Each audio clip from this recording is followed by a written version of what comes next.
दोस्तों,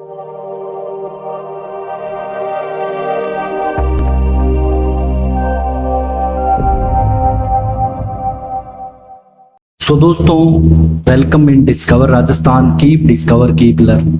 ये टॉपिक आपके दोस्तों राजस्थान एंड कला और संस्कृति का है। इसमें अपने 41 प्रीवियस ईयर क्वेश्चन करने वाले हैं, जिसमें अपने राजस्थान की जितनी भी चित्रकला शैलियां हैं, जिसमें अलग अलग जैसे दोस्तों स्कूल आते हैं। अपने मुख्य रूप से बात करूं तो 4 स्कूल होते हैं, मेवाड़, मारवाड़, हड़ौती और ढूंढाड़।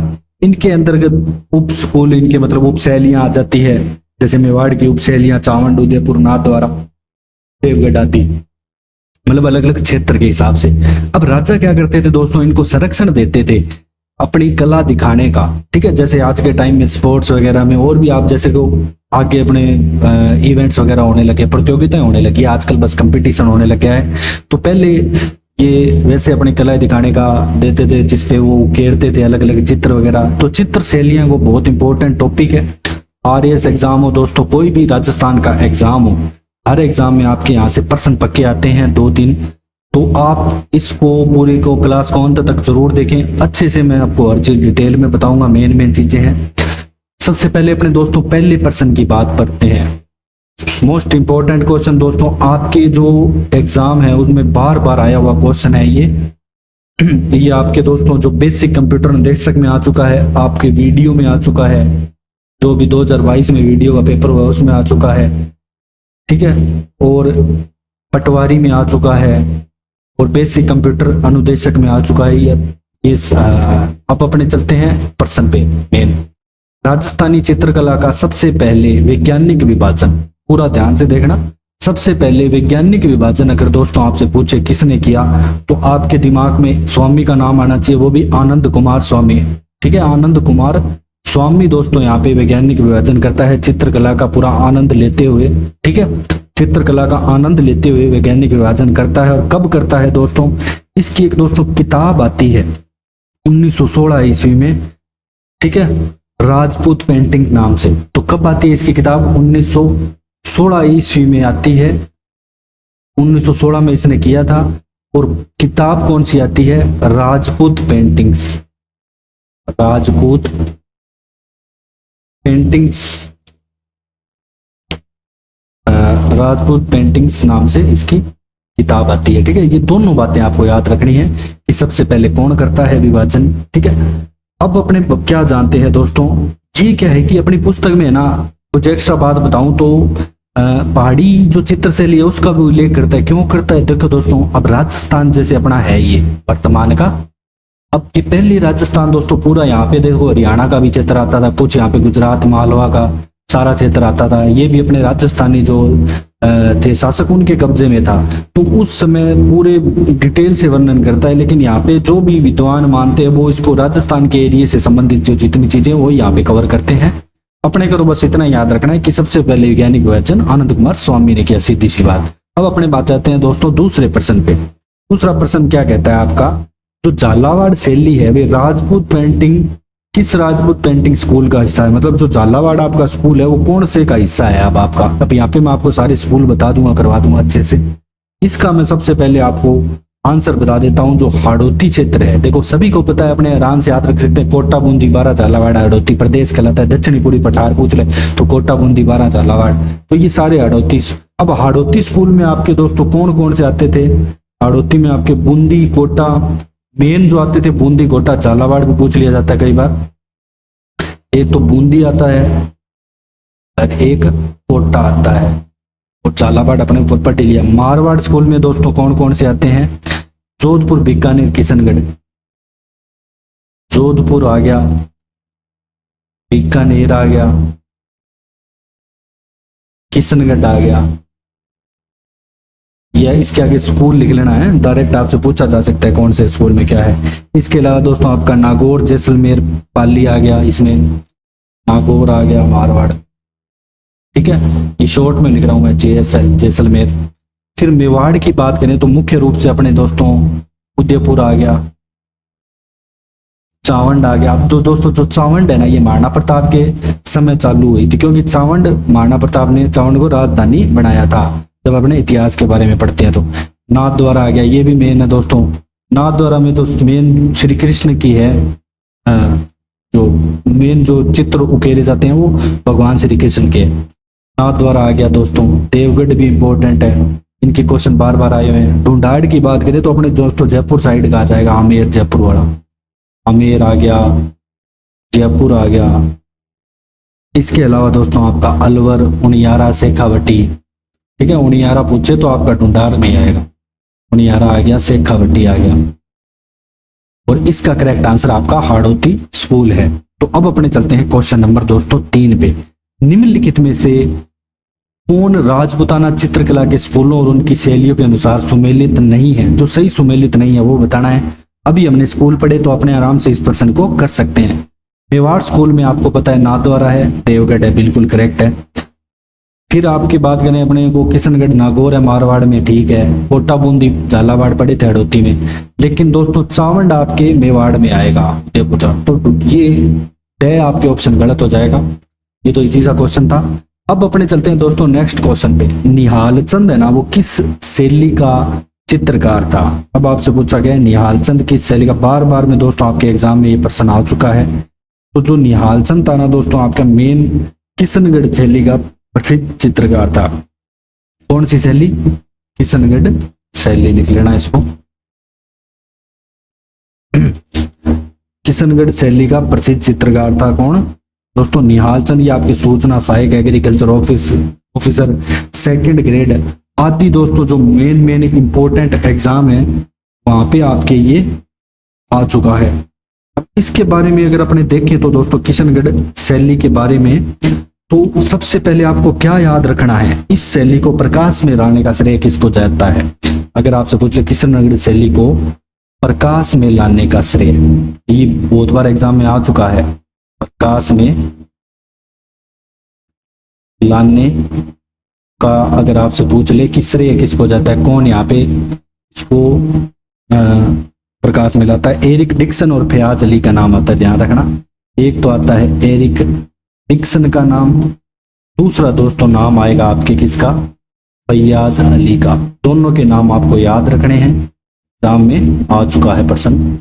एक और बात ध्यान रखनी है, इस शैली पर दोस्तों वल्लभ संप्रदाय का अत्यधिक प्रभाव रहा, ठीक है ना। अपने मैं सिर्फ इसमें आपको किशनगढ़ शैली के बारे में बता रहा हूं, ठीक है। मैं किसके बारे में बता रहा हूं आपको? सिर्फ किशनगढ़ शैली के बारे में ओनली। अभी इस क्वेश्चन के हिसाब से आगे अपने सब कुछ कवर करेंगे।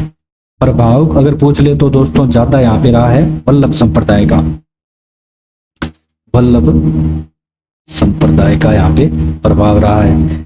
फिर दोस्तों मोस्ट इंपोर्टेंट क्वेश्चन, जो इसका स्वर्ण काल है वो किसके समय को? अगर आपसे दोस्तों किसी भी आप जितनी भी चित्रकला शैलियां पढ़ रहे हो, किशनगढ़ पढ़ रहे हो, जोधपुर पढ़ रहे हो, उदयपुर पढ़ रहे हो, सबसे आप अलवर पढ़ रहे हो, जयपुर पढ़ रहे हो, एक क्वेश्चन जरूर याद रखना है कि किसके समय के युग को, उसका मतलब जैसे किशनगढ़ शैली के मतलब स्वर्ण युग किसके शासक के समय को कहा जाता है, ठीक है। थोड़ा बोलने में वैसे हो गया तो इसके लिए माफी चाहता हूँ। तो किस शासक के समय को किशनगढ़ शैली का स्वर्ण काल कहा जाता है? तो दोस्तों सावंत सिंह आते हैं। ये खुद भी स्वर्ण काल की बात करूं, 1 सेकेंड, अगर दोस्तों स्वर्ण काल की बात करें तो सावंत सिंह आते हैं, जो कि नागरीदास के नाम से जाने जाते हैं। सावंत सिंह, इनका नाम याद रखना है दोस्तों। सावंत सिंह जो जाने जाते हैं आपके किसके नाम से? नागरीदास के नाम से जाने जाते हैं, ठीक है। इनके समय किशनगढ़ शैली का स्वर्ण काल माना जाता है। अब यहाँ पे दोस्तों जो मोर ध्वज निहाल चंद है, जो इसके बारे में तो बनी ठणी मेन आती है इसकी, निहाल चंद की, ठीक है। कौन सी? बनी ठणी, और जिसे राजस्थान की दोस्तों क्या कहा जाता है? भारत की मोनालिसा भी कहा जाता है बनी ठणी को। मोस्ट इंपोर्टेंट क्वेश्चन है आपके। इसके अलावा दोस्तों अगर मैं बात करूं तो धन्ना, भंवरलाल, छोटू, ये नानकराम, ये पूछ लिए जाते हैं नाम भी आपसे, निहाल चंद, ठीक है।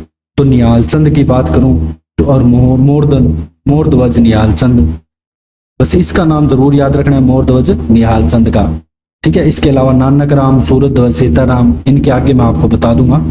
अब अपने चलते हैं नेक्स्ट क्वेश्चन पे दोस्तों।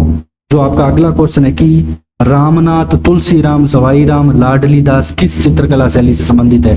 ये बार बार में पूछा जाता है दोस्तों कि नाम वगैरह, ये ऐसा क्वेश्चन है कि आपको याद रह भी सकता है, नहीं भी याद रख सकते, नाम में कंफ्यूजन हो जाता है, लेकिन एक आधे का नाम आपको जरूर याद रखना है। तो ये किशनगढ़ शैली से ही संबंधित है दोस्तों। इसके अलावा आप दोस्तों नानक राम का नाम याद रखना। और ऐसा नहीं है कि एक चित्र, अब जैसे नानक राम आपको दूसरी जगह में मिल सकता है, ठीक है, तो इसलिए मैं आपको मेन चीज जो है वो बता दूंगा। ये क्वेश्चन भले ही आप मत याद रखो, क्योंकि इसमें नाम वगैरह नहीं याद रखते, हर कोई नहीं याद रख सकता, सीधी सी बात है। सीताराम आ गया, ठीक है, धन्ना आ गया, ये सारे दोस्तों आपके किशनगढ़ शैली से संबंधित है।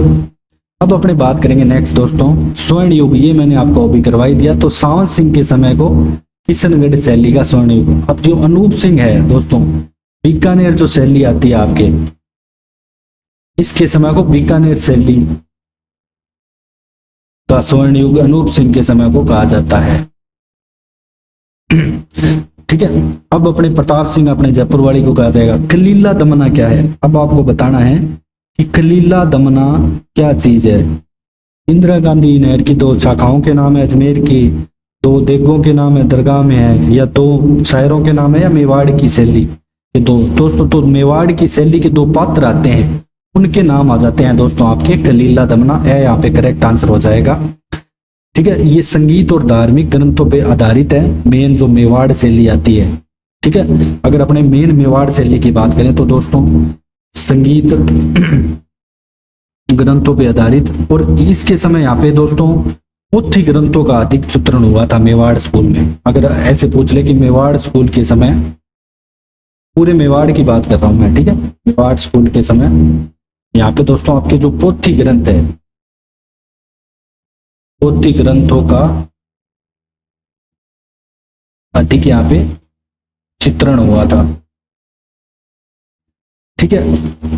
और दोस्तों 1540 में भागवत पुराण का परिजात अवतरण नाना राम ने किया था। वो नानक राम था, ये नाना राम है, ठीक है। अब आगे भी अपने जानेंगे इसके बारे में। और अब मेवाड़ में दोस्तों जो रागमाला, रसिक प्रिया, गीत गोविंद, ऐसे विषयों पर दोस्तों लघु चित्र शैली किस शासक के शासनकाल में यहाँ पे चरम सीमा पे थी, ये बताना है कि स्वर्ण युग कह सकते हैं अपने, कि स्वर्ण युग मेवाड़ को किस शासक के समय का कहा जाता है, मेवाड़ चित्र शैली को। तो दोस्तों ये आता है आपके जगत सिंह, ठीक है। जगत सिंह का नाम आपको याद रखना है। इसका 1628 से लेके दोस्तों 1652 ईस्वी का समय यहाँ पे मेवाड़ चित्र शैली का यहाँ पे स्वर्ण युग कहलाता है, सर्वश्रेष्ठ काल कहलाता है, कुछ भी कह सकते हो। और जगत सिंह दोस्तों प्रथम है, ठीक है, प्रथम है, आपको लगा लेना है। और यहाँ पे दोस्तों जगत सिंह उदयपुर में दोस्तों चितेरों की ओवेरी नामक एक विद्यालय भी खोले जाते हैं। तो इनके द्वारा क्या बनाया जाता है, चितेरों की ओवेरी, चितेरों, सेकंड,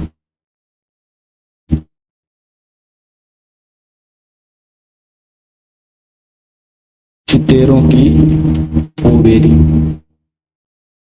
जिसे दोस्तों जाना जाता है किसके नाम से, इसे जाना जाता है दोस्तों तस्वीरां रो कारखानों, ठीक है, तस्वीरां रो कारखानों। अगर अपने बात करें मारवाड़ी में, राजस्थानी। अब अपने बात करेंगे दोस्तों क्वेश्चन नंबर 8, कौन सा चित्रकार चित्रकला की मेवाड़ शैली से संबंधित था। मतलब इसमें से आपको ऐसा बताना है जो मेवाड़ शैली से यहाँ पे संबंधित था, जितने भी यहाँ पे दे रखे हैं। तो अगर अपने बात करें सबसे पहले किसकी, रकनुद्दीन की। रकनुद्दीन दोस्तों आपके आ जाता है बीकानेर से संबंधित आता है। और जो मेवाड़ शैली से संबंधित आएगा दोस्तों वो आपका साहिबदीन आएगा। क्या आएगा, साहिबदीन यहाँ पे इंपॉर्टेंट आएगा, ध्यान रखना है। साहिबदीन ने जो यहाँ पे चित्रित किए, एक तो रागमाला, ठीक है, इसके अलावा दोस्तों ये गीत गोविंद, रसिक प्रिया, गीत गोविंद, रसिक प्रिया, ये इसके द्वारा यहाँ पे चित्रित किए गए थे साहिबदीन द्वारा। और जगत सिंह प्रथम के शासनकाल के समय चित्रित किए गए थे, ये भी आपको याद रखना है, ठीक है। और इसके अलावा दोस्तों बात करें अपने हाँ इसमें मेन इतना ही है, आपके जो मेन चित्रकार याद रखने, इतना याद रखना है।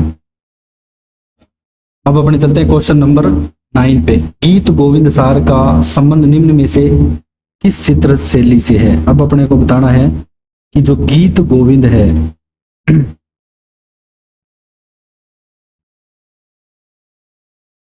तो दोस्तों जो गीत गोविंद का है वो मेवाड़ चित्र शैली से संबंधित है। ये भी आपका दोस्तों लाइब्रेरियन वगैरह में आ चुका है क्वेश्चन। गीत गोविंद सार का संबंध अगर पूछा जाए तो मेवाड़ चित्र शैली से ही आएगा।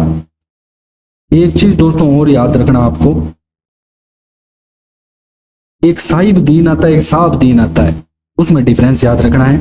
देखो जो साहिब दीन होता है दोस्तों वो तो जगत सिंह प्रथम के टाइम के था, ठीक है। एक साहब दीन आता है वो भीम सिंह के काल का बताते हैं। अगर अपने हिंदी ग्रंथ अकादमी बुक की बात करें तो अपने को तो बस उतना याद रखना है मेन कि स्वर्ण काल जगत सिंह प्रथम था। साहिब दीन का नाम आपको याद रखना है कि मेवाड़ से संबंधित है, क्योंकि इंपॉर्टेंट है, बार बार आपके एग्जाम में आ चुका है। अब नेक्स्ट क्वेश्चन नंबर 10 है आपका, राजस्थान का प्रथम चित्रित ग्रंथ। मोस्ट इंपोर्टेंट क्वेश्चन दोस्तों, हम इतिहास में भी इसको पढ़ते हैं कि श्रावक प्रतिक्रमण सूत्र चूर्णी, जो कि दोस्तों ताड़ पत्थर पर चित्रित है, ताड़ पत्थर पर चित्रित किया गया था। इसके द्वारा कमल चंद्र द्वारा चित्रित किया गया था, ये भी याद रखना है। श्रावक प्रतिक्रमण सूत्र चूर्णी कमल चंद्र द्वारा। और किस शासक के समय दोस्तों? तो तेज सिंह के समय किया गया था, ये ध्यान रखना है। शासक आते हैं आपके तेज सिंह, इनके समय दोस्तों ये चित्रित किया गया था। मोस्ट इंपोर्टेंट है। अब अपने बात करते हैं दोस्तों, ये बात मैं बता दूं तो ये 1260 ईस्वी के समय की है ये। और अगर आपसे डेट पूछे तो इतने मत याद रखना सन वगैरह, बस इतना याद रखना कमल चंद्र द्वारा रचित है, ताड़ पत्र पर चित्रित है, ठीक है। मेवाड़ शैली का प्रथम उपलब्ध, मतलब मेवाड़ शैली का उपलब्ध प्रथम उदाहरण यहाँ पे मिल जाएगा आपको। अटपटी पगड़ी चित्रकला किस शैली से संबंधित है दोस्तों? तो दोस्तों ये भी आपकी मेवाड़ शैली से ही संबंधित है। मोस्ट इंपोर्टेंट क्वेश्चन है ये क्वेश्चन दोस्तों, आपके SI एग्जाम 2021 में आ चुका है, ठीक है। मोस्ट इंपोर्टेंट क्वेश्चन है अटपटी पगड़ी से, तो ये मेवाड़ ही आएगी। अकबर के समय ईरानी पद्धति अटपटी पगड़ी का यहाँ पे प्रचलन हुआ था, ठीक है। ये वैसे कौन सी है? ईरानी पद्धति है, इतना नहीं याद रखना पड़ेगा, ठीक है, ज्यादा डीप में नहीं जाना। अब अपने चलते हैं दोस्तों नेक्स्ट क्वेश्चन पे। अगला क्वेश्चन आपका 12वां, सावंड शैली के प्रसिद्ध सितारे आते हैं नसीरुद्दीन, या जिसे अपने निसारुद्दीन भी बोलते हैं। ये करते हैं रागमाला का चित्रण किस शासक के संरक्षण में करते हैं रागमाला का चित्रण? तो दोस्तों ये करते हैं आपके अमर सिंह प्रथम के शासनकाल में। देखो अमर सिंह प्रथम कौन थे? महाराणा प्रताप के बेटे थे। अब जो चावंड शैली प्रारंभ तो इनके समय होती है, लेकिन जो नसीरुद्दीन है ये रागमाला का चित्रण अमर सिंह प्रथम के समय करता है, ठीक है। बस ये चीजें अपने को ध्यान रखनी है चावंड शैली के बारे में जो मैंने आपको बताई। अब अपने बात करेंगे दोस्तों नेक्स्ट अगले क्वेश्चन की, क्वेश्चन नंबर 13, चावंड शैली की चित्रकला किस शासक के शासनकाल से यहाँ पे प्रारंभ हुई?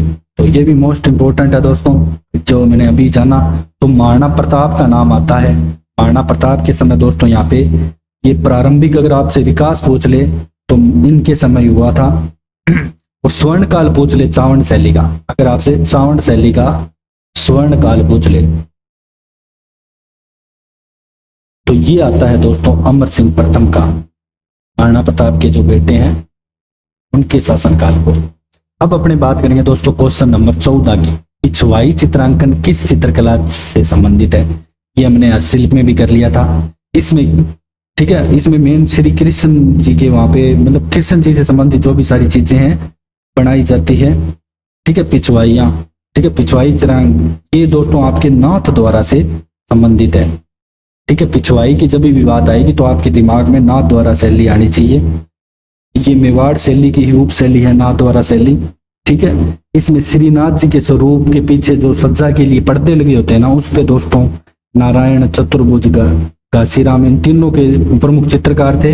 और हरे पीले रंगों का अधिक प्रयोग यहाँ पे होता था। इसमें नाथ द्वारा शैली में जो रंग है हरे व पीले, ये नहीं याद रखने, इतना मत डिटेल में जाना, वैसे बता रहा हूँ आपको, हरे व पीले। इसके अलावा दोस्तों प्रमुख चित्रकार मैं बता देता हूँ आपको, प्रमुख चित्रकार तो प्रमुख चित्रकार नारायण आ जाता है, चतुर्भुज आ जाता है। ठीक है, इसके अलावा दोस्तों आपका घासीराम आ जाता है। इसके अलावा दोस्तों अपने बात करें तो कमला इलायची का बार बार में प्रश्न आता है आपके एग्जाम में, कम से कम 4 बार पूछा जा सकता है। कमला व इलायची, बस इतना ही पूछता है, कमला व इलायची। क्योंकि ये दोस्तों क्या है कि आपकी जो बुक है हिंदी ग्रंथ अकादमी की, उसके जैसे दे रखे हैं जैसे नाथ द्वारा शैली के प्रमुख चित्रकार, तो लास्ट में कमला इलायची का नाम दे रखा है, तो वहां से लास्ट में उठा लेता है। शुरू में आपके नाम नारायण चतुर्भुज है, तो इसलिए लास्ट और शुरू वाले जरूर याद रखें, नारायण चतुर्भुज, कमला और इलायची। ठीक है, प्रमुख आकर्षण कृष्ण जी थे बस इस शैली के मेन, अगर अपने बात करें तो। ठीक है, अब अपने चलते हैं नेक्स्ट क्वेश्चन पे। ये व्यवसायिक प्रकार की है, मतलब व्यवसायिक दृष्टि से कागज और कपड़े पर अब बनने लगे हैं, इसका मतलब। अब अपने बात करें क्वेश्चन नंबर 15 की, पशु पक्षियों को किस चित्रण शैली में विशेष स्थान दिया गया है। अब बात आती है दोस्तों पशु पक्षियों के चित्रण की, तो जब भी दोस्तों पशु पक्षियों के चित्रण की बात आएगी तो आपके दिमाग में कौन सी जगह आएगी, बूंदी शैली आएगी। कौन सी, बूंदी शैली आनी चाहिए आपके दिमाग में। बूंदी शैली के बारे में बात करें तो दोस्तों यहाँ पे जो रंग की बात करें तो नारंगी व हरे रंगों का प्रयोग हुआ है ज्यादा। रंग की बात करें तो नारंगी व हरे रंगों का प्रयोग हुआ है। इसके अलावा दोस्तों उमेश सिंह का जंगली सूअर का शिकार करते हुए बनाया गया चित्र भी यहाँ पे प्रसिद्ध है।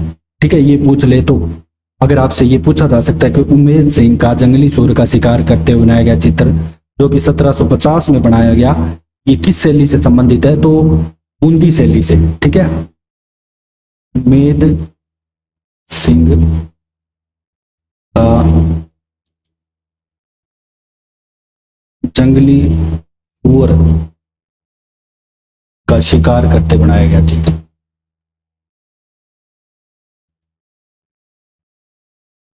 ये भी आपसे दोस्तों पूछा जा सकता है। ठीक है, अब अपनी बात करेंगे दोस्तों नेक्स्ट क्वेश्चन के बारे में। अगला क्वेश्चन हमारा, हाँ अगला क्वेश्चन नंबर 16 दुगारी किले की चित्रकला से संबंधित है। तो दोस्तों दुगारी किले की भी चित्रकला आपसे बूंदी से ही शैली से ही संबंधित है, ध्यान रखना, इसके आगे शैली लगा लेना, बूंदी शैली से ही संबंधित है। ठीक है, जो प्रसिद्ध दुगारी किला है कनक सागर झील के किनारे स्थित है। तो ये दुगारी किला कहाँ पे है, कनक सागर झील के किनारे, कनक सागर झील के किनारे। नेक्स्ट क्वेश्चन है आपका दोस्तों क्वेश्चन नंबर 17 बूंदी के गढ़ पैलेस में चित्रशाला का निर्माण कौन करवाते हैं। तो चित्रशाला का निर्माण करवाते हैं दोस्तों जो कि जिनके समय को स्वर्णकाल भी कहा जाता है, तो उमेद सिंह का समय। ठीक है, जो उमेद सिंह है यही करवाते हैं यहाँ पे, महाराव उमेद सिंह। और जो चित्रशाला में मेन जो विषय है धार्मिक, राग रागनी, नायिका, ये हैं। इतना नहीं याद रखना आपको, मेन बस वो याद रख लेना। वैसे एक चीज और बता दूं दोस्तों, यहाँ पे जो बूंदी शैली है, बूंदी शैली की थोड़ी सी विशेषता अपने और जान लेते हैं। यहाँ पे दोस्तों जो मान लो किसी का शरीर बनाया गया तो उसकी आकृति, जो आकृतियां हैं वो लंबी होंगी, लंबी होंगी। इसमें क्या है कि दोस्तों शरीर पतले हैं, शरीर पतले दिखाए गए हैं, तो ऐसे भी पूछा जा सकता है। स्त्रियों के अधर अरुण, मुख गोल। ठीक है, इसमें मुंह गोल दिखाए गए हैं, मुख गोलाकृत। ठीक है, गोल मुंह वाली, पर चिबुक पीछे की ओर झुकी हुई, ऐसा अगर आपसे पूछ ले। ठीक है, तो अगर आपसे एक क्वेश्चन और पूछ सकता है दोस्तों बूंदी शैली से, सघन प्राकृतिक सुषमा, बूंदी शैली की मुख्य विशेषता अगर आपसे पूछ ले, बूंदी शैली की मुख्य विशेषता, तो हमने जाना है कि जो पशु पक्षियों के चित्र हैं तो उसे ऐसे भी लिखा आ सकता है, सघन प्राकृतिक सुषमा, सघन प्राकृतिक सुषमा भी लिखा आ सकता है। ठीक है, तो ये चीजें आपको ध्यान रखनी है। अब अपने चलते हैं क्वेश्चन नंबर 18 पे। आरएस 2015 में आया हुआ क्वेश्चन है, जमनादास, छोटेराम, बक्साराम। ठीक है, बक्साराम मोस्ट इंपोर्टेंट, नंदलाल, ये किस चित्रकला से दोस्तों आपके संबंधित है, तो ये आ जाएंगे दोस्तों आपके अलवर चित्रकला से संबंधित। ध्यान रखना, बक्साराम से याद रख लेना, बक्साराम इनके साथ ही आएगा। तो बक्साराम दोस्तों जो आएगा आपका अलवर चित्रकला से संबंधित आएगा, ठीक है। और दोस्तों जो अलवर चित्रकला है ये विनय सिंह के समय ज्यादा मतलब प्रकाश में आई, ठीक है, जो विनय सिंह आते हैं महाराजा। अब अपने चलते हैं क्वेश्चन नंबर 19 पे। अलवर चित्र शैली के वह कौन कलाकार थे जिन्होंने महाराजा मंगल सिंह के समय हाथी दांत के फलकों पर यहाँ पे सूक्ष्म, यहाँ पे बारीक, यहाँ पे चित्र बनाए, ये कौन थे? तो ये आ जाते हैं दोस्तों जमुना दास व शालीग्राम। जमुना दास और शालीग्राम आ जाते हैं, ठीक है। ये बनाते हैं किन का चित्र? मंगल सिंह के समय हाथी दांत के फलकों पर सूक्ष्म चित्र बनाते हैं। क्वेश्चन नंबर 20 की बात करते हैं। तो दोस्तों कोटा चित्रकला शैली की विषय वस्तु बताएं। देखो दोस्तों डिफरेंस याद रखना, जो पहले हमने पढ़ी बूंदी उसमें क्या थे? पशु पक्षी थे। कोटा में क्या आ जाएगा? शिकार के दृश्य आ जाएंगे, सीधी सी बात है, ठीक है। उसमें पशु पक्षी थे, और पशु पक्षियों का शिकार कोटा वालों ने कर दिया, ऐसे याद रख लेना, थोड़ा बहुत कनेक्ट कर सको तो, बाकी नॉर्मल याद रह जाएगा 2-3 बार अगर आप उसको करोगे तो, ठीक है। कोटा का ध्यान रखना, पशु शिकार के दृश्य, सॉरी, जो जितने भी शिकार के दृश्य हैं वो आपके कोटा चित्र शैली से संबंधित हैं। अब इसमें दोस्तों जो स्त्री आकृतियों का भी चित्रण हुआ है, ठीक है, और रघुनाथ व गोविंद है, उन्होंने कृष्ण भक्ति से संबंधित चित्र भी बनाए गए हैं, ये सारी चीजें हैं। एक रागमाला सेट का चित्रांकन आता है दोस्तों 1768 ईस्वी में, वो करता है डालू राम, ठीक है। कोटा कलम का सर्वाधिक बड़ा रागमाला सेट पूछ ले तो डालू राम के द्वारा बनाया गया। अब अपने बात करेंगे दोस्तों क्वेश्चन नंबर 21 की। कोटा के किस शासक के शासनकाल को कोटा स्कूल की चित्र शैली का यहाँ पे स्वर्ण युग माना जाता है, उत्कृष्ट काल माना जाता है? तो ये आ जाता है दोस्तों आपके उमेद सिंह प्रथम, ध्यान रखना, उमेद सिंह प्रथम आ जाते हैं आपके। अब अपने नेक्स्ट चलते हैं क्वेश्चन नंबर 22 पे। रामलाल आ जाता है, अली राजा व हसन जैसे विख्यात त्रिगुट अगर आपसे पूछ ले तो कौन सी चित्र शैली से संबंधित है? तो ये दोस्तों आपके बीकानेर आ जाएंगे। बीकानेर चित्र शैली के बारे में अपने जान लेते हैं दोस्तों अच्छे से, ठीक है। अब इसमें क्या है कि सबसे पहले तो आपको ये ध्यान रखना है कि इसमें दोस्तों जो उस्ता कला वगैरह है सारी इसके अंदर ही आ जाती है, और महाराजा अनूप सिंह के समय को यहाँ पे स्वर्ण काल कहा जाता है। स्वर्ण काल की बात करूं यहाँ पे मैं सिर्फ दोस्तों बीकानेर शैली की बात कर रहा हूँ, ठीक है, बीकानेर शैली की। सबसे पहले तो अपने जान लेते हैं स्वर्ण काल। स्वर्ण काल जब भी पूछे तो महाराजा अनूप सिंह का नाम याद रखना है, बस अनूप सिंह का नाम याद रखना है। इसके अलावा दोस्तों उस्ता कला से संबंधित जैसे अली राजा, हामिद, रुकनुद्दीन, इनका नाम याद रखना है। और इन्होंने यहाँ पे मथेरण समुदाय को भी यहाँ पे संरक्षण दिया सिंह ने। अगर आप पूछ ले कि मथेरण कला जो अलग से हमने पढ़ी थी पहले, मथेरण समुदाय को भी यहाँ पे दोस्तों संरक्षण इन्होंने ही दिया था। अब अपने चलते हैं दोस्तों नेक्स्ट क्वेश्चन नंबर 22 पे। गोपाल उदय हुक्मा जीवन ये किस चित्रकला शैली से संबंधित है? कौन से? एक तो गोपाल उदय, ये आपके आमेर और जयपुर चित्रकला शैली से दोस्तों संबंधित है। इसके अलावा और भी बहुत सारे आ जाते हैं, नाम वगैरह में आप कंफ्यूज हो जाओगे। जो क्वेश्चन आ रखे हैं वही कर लेना, ठीक है। जो प्रीवियस ईयर आपके जो क्वेश्चन आ रखे हैं दोस्तों वही यहाँ पे। और सबसे ज्यादा दोस्तों मुगल प्रभाव इन्हीं शैलियों पे पड़ता है, आमेर वगैरह पे, ठीक है।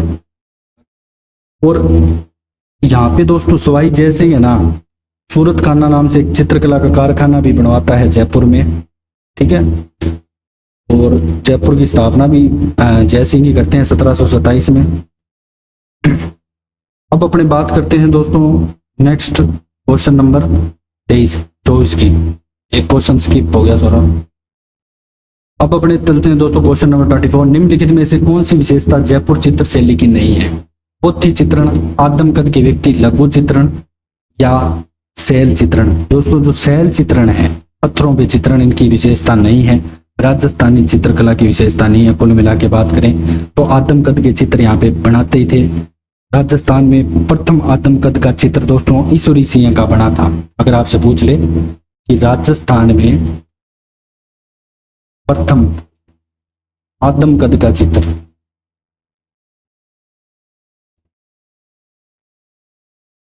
तो ये बना था दोस्तों सवाई ईश्वरी सिंह, सवाई ईश्वरी सिंह, जो कि ईसर लाट का भी निर्माण करवाता है दोस्तों, ठीक है, जिसे सागर सूली भी कहते हैं।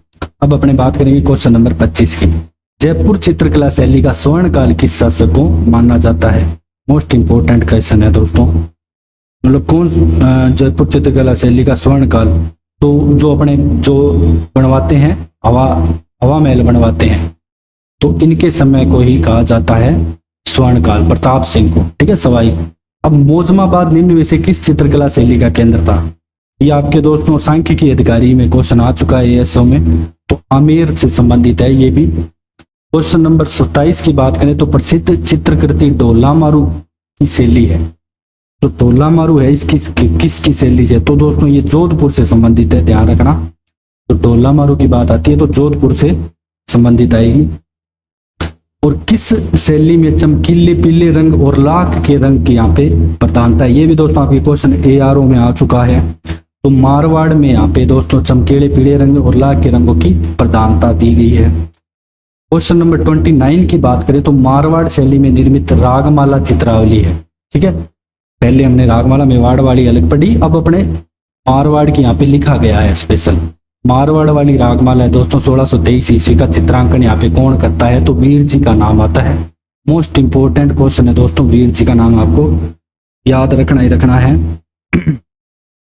नेक्स्ट अपने बात करें दोस्तों क्वेश्चन नंबर 30 की। किस चित्र शैली में मतीराम रचित 19वीं शताब्दी की हिंदी साहित्यिक रचना आती है? रसराज का चित्रण। कौन सी रचना आती है? रसराज।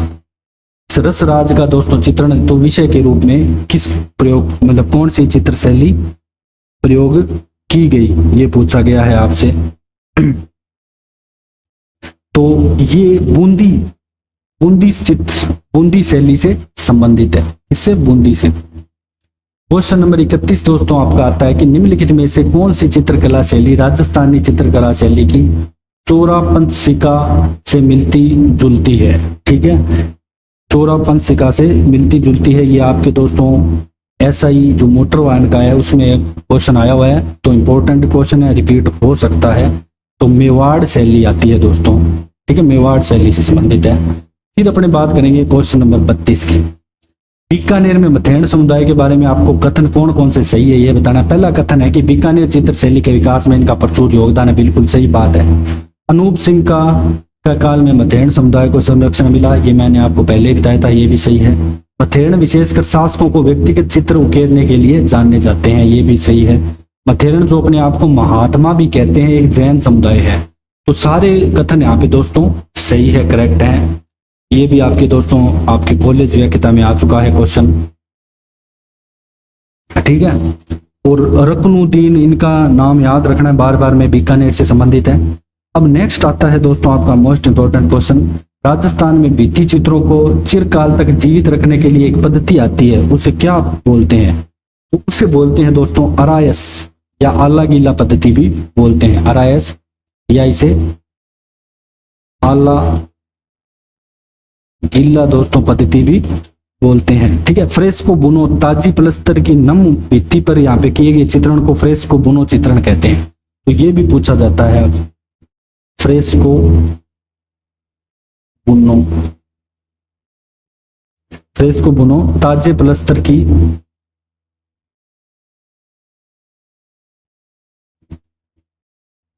नम, ताजे प्लस्तर की नम हुई भित्ति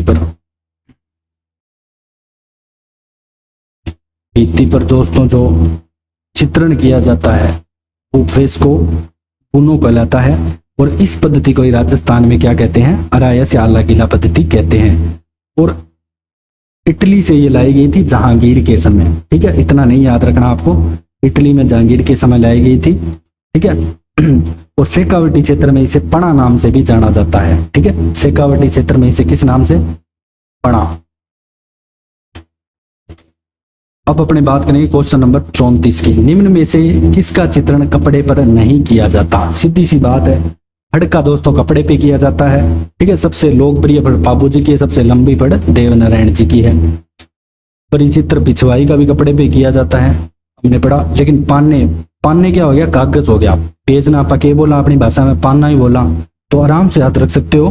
पान्ने का दोस्तों जो चित्रण किया जाता है, कागज पे बने चित्र पान्ने कहलाते हैं। तो ये कपड़े पे चित्रण नहीं किया जाता। 35वां प्रश्न की बात करें तो राजस्थानी चित्र शैली विशुद्ध रूप से भारतीय है, ये किसने कहा? एक कथन कहा गया किसी के द्वारा, ये विशुद्ध रूप से भारतीय है, ये किसने कहा?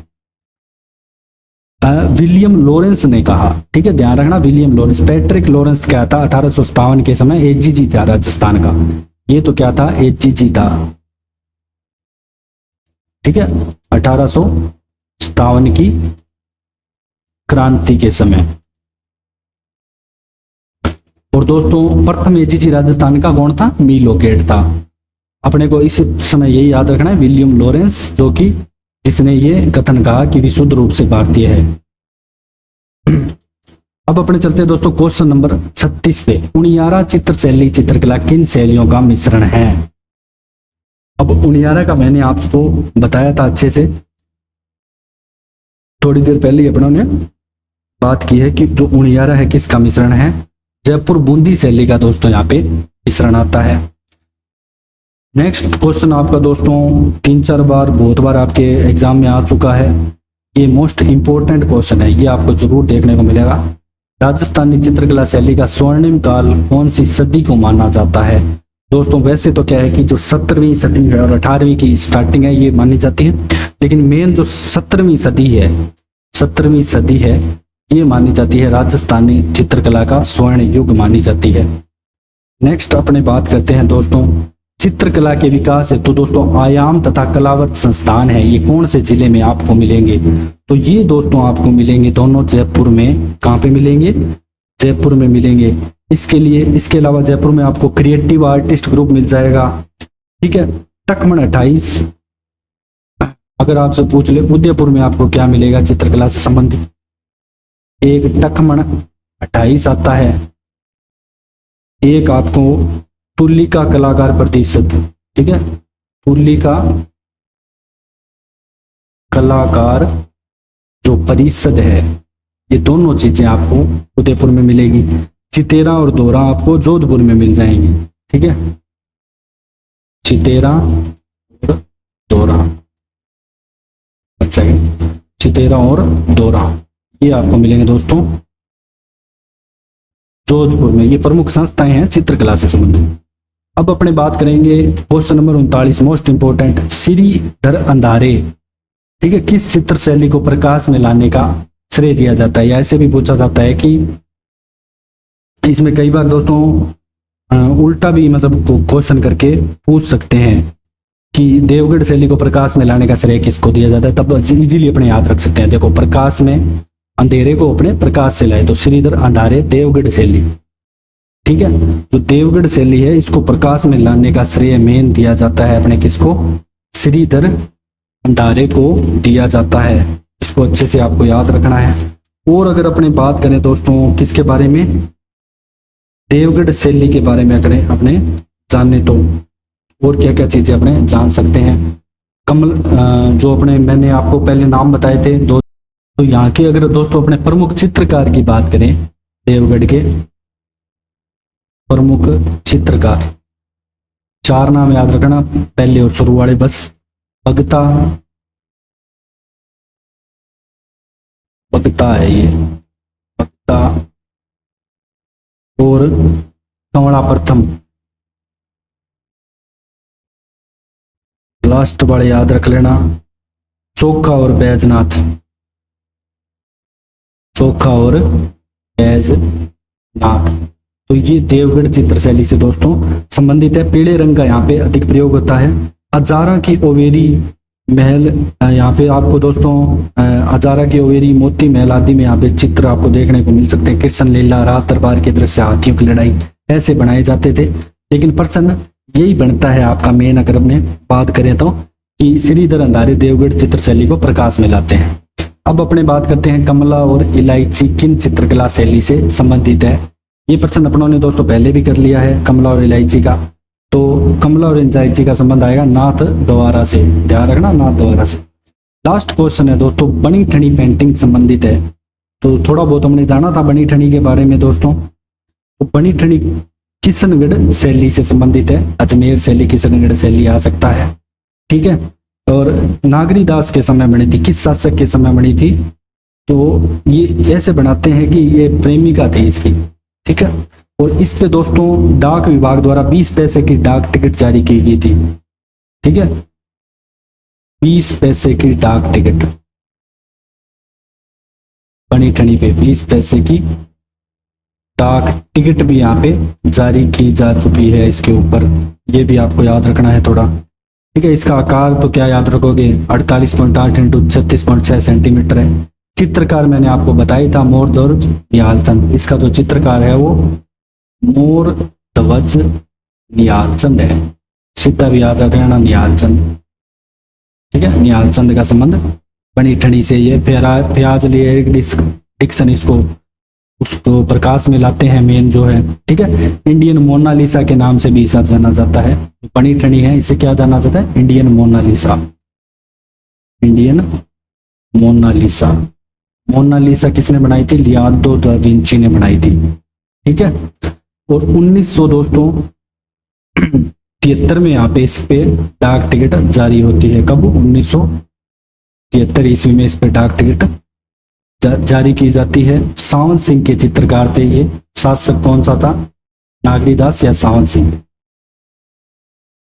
तो ये किशनगढ़ शैली को आप अच्छे से थोड़ा करके जाना डिटेल से, बहुत मोस्ट इंपॉर्टेंट है। और इसी के साथ दोस्तों जितनी भी चित्र शैली अपनों ने कवर कर ली एमसीक्यू क्वेश्चन के साथ साथ। तो अगर आपको दोस्तों हमारा कंटेंट पसंद आ रहा है तो आप हमें ज़्यादा से ज़्यादा शेयर करें, सब्सक्राइब करें। हम आपके लिए और बढ़िया बढ़िया यहाँ पे कंटेंट लेके आएंगे। सारा सिलेबस अपने यहाँ पे कंप्लीट करवाएंगे, कुछ नहीं छोड़ेंगे। जितना भी आपका, अगर आपको अलग कोई एग्जाम की तैयारी करनी है, अगर आपको दोस्तों राजस्थान पुलिस कांस्टेबल का बैच स्टार्ट करना है तो भी आप हमें कमेंट जरूर करें। So thanks for joining discover Rajasthan.